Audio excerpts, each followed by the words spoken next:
बढ़ते हैं अगले क्वेश्चन की तरफ, जो कि है साइन ए x plus B upon cos सी एक्स प्लस डी। साइन ए x plus B upon cos सी एक्स प्लस डी, ये होगा वाई के इक्वल।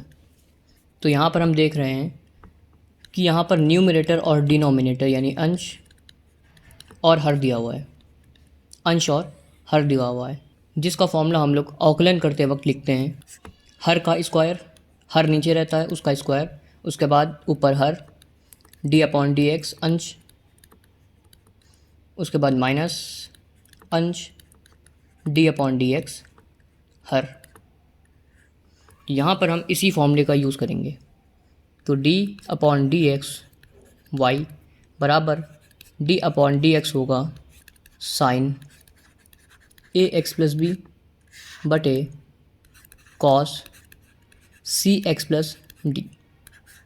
यहाँ पर हम फिर देख रहे हैं कि साइन का जो थीटा है वो कई नंबर्स में, उसी तरीके से कॉस के पास भी थीटा कई नंबर्स में ही है।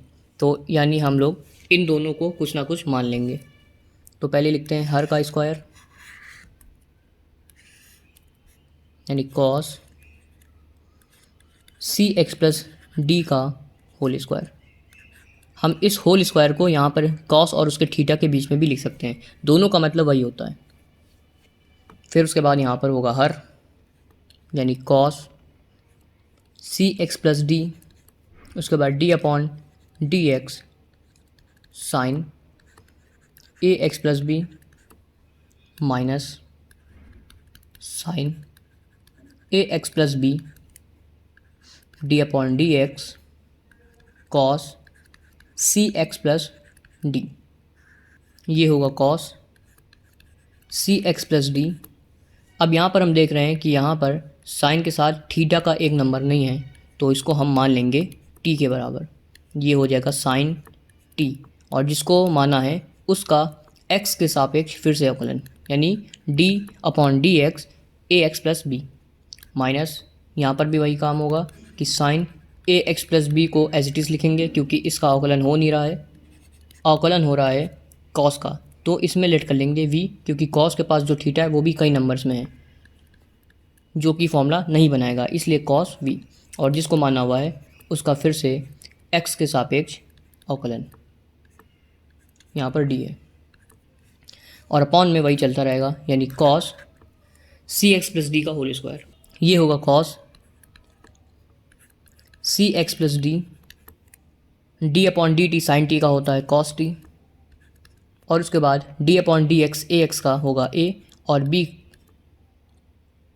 b का होगा 0 माइनस, यहाँ पर लिखेंगे साइन ए एक्स प्लस बी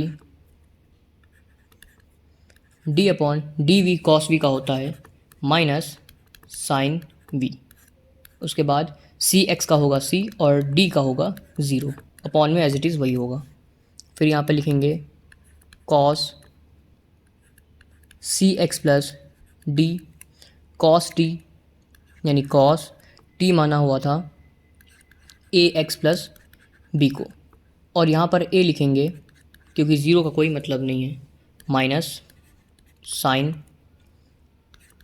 ए एक्स प्लस बी, ये माइनस आगे माइनस से होगा मल्टीप्लाई, तो हो जाएगा माइनस माइनस प्लस, यहाँ पर बचेगा साइन v माना था सी एक्स प्लस डी को, और यहाँ पर c हो जाएगा आगे, अपॉन में एच डी वो चलेगा।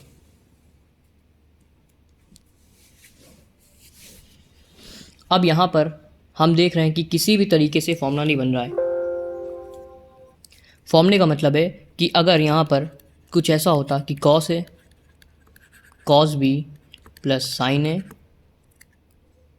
साइन बी, इस फॉर्मूले को आपने हाई स्कूल में पढ़ा होगा, ये होता है कॉस ए माइनस बी का फॉर्मूला। तो यहाँ पर जो a है यानी सी एक्स प्लस डी है, वही a, इसको अगर हम लोग b मान ले और इसको a मान ले तो वही a यहाँ पर भी आ सकता है, लेकिन फॉर्मूला इसलिए नहीं बन रहा है क्योंकि यहाँ पर a आया हुआ है और c आया हुआ है, और किसी भी फॉर्मूले में अलग अलग ए और सी नहीं आते। या तो अगर ये ना होते तो हम लोग उसको formula cos A minus B बना सकते थे, लेकिन ऐसा यहाँ पर ए और सी की वजह से नहीं हो पाएगा, इसलिए इसको हम स्किप करते हैं और देखते हैं कि जो हर है उससे क्या कुछ कैंसल आउट होगा।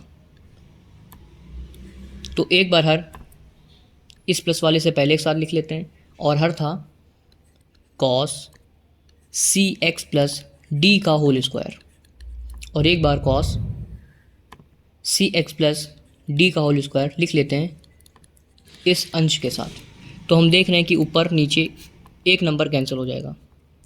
इसी तरीके से ये बचेगा सिर्फ और सिर्फ ए cos A x plus b बटे कॉस सी एक्स प्लस डी। और यहाँ पर ये साइन इस कॉस के साथ मिलकर बनाएगा tan का फॉर्मूला।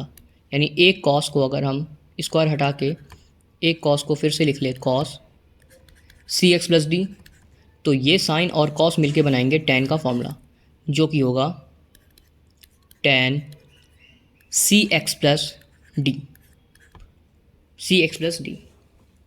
बाकी ये बचा साइन, उसको एज इट इज़ नोट करना है, और एक बच गया कॉस जो कि नीचे हुआ है, ये लिखा हुआ है कॉस सी एक्स प्लस डी, और आगे ये सी।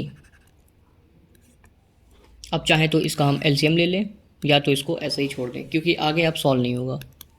तो एलसीएम में देख रहे हैं कि डिनोमिनेटर यानी हर समान है, इसलिए इसको एक बार लिख के ऊपर के नंबर को एज इट इज़ जोड़ या घटा देते हैं। प्लस का साइन है इसलिए इसको जोड़ देंगे, यानी cos A x plus B, उसके बाद प्लस फिर सी tan सी एक्स प्लस डी और साइन ए एक्स प्लस बी। तो ये होगा इस क्वेश्चन का फाइनल आंसर।